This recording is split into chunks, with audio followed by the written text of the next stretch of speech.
عباس کا شاگرد ہے، لڑی جنگ علی ہے، لڑی۔ مقاتل کہتے ہیں کہ علی اکبر واپس آئے۔ کہا علی اکبر کیوں آئے؟ علی اکبر نے کہا بابا لڑ لڑ کر پیاس کی شدت بڑھا دی ہے، اگر تھوڑا پانی مل جاتا نا تو میں بتاتا جنگ کسے کہتے ہیں، لیکن ہائے غربت حسین، پانی کہاں کربلا میں۔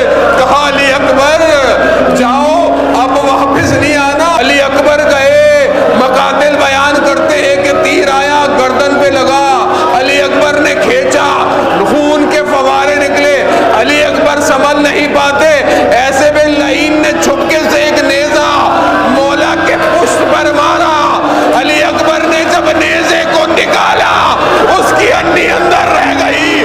اب علی اکبر سنبھل نہ پائے، اب گھوڑے پر ہاتھ ڈالے، اب جہاں جہاں یہ سواری جاتی تھی مقتل کے جملے فقدتہو سیفون اربا اربا، ارے جہاں سے گزرے جس کے پاس تلوار تھی، جس کے پاس نیزہ، ٹکڑے کر دیا۔ علی اکبر گرے، حسین آئے، علی اکبر کا ہاتھ سینے پر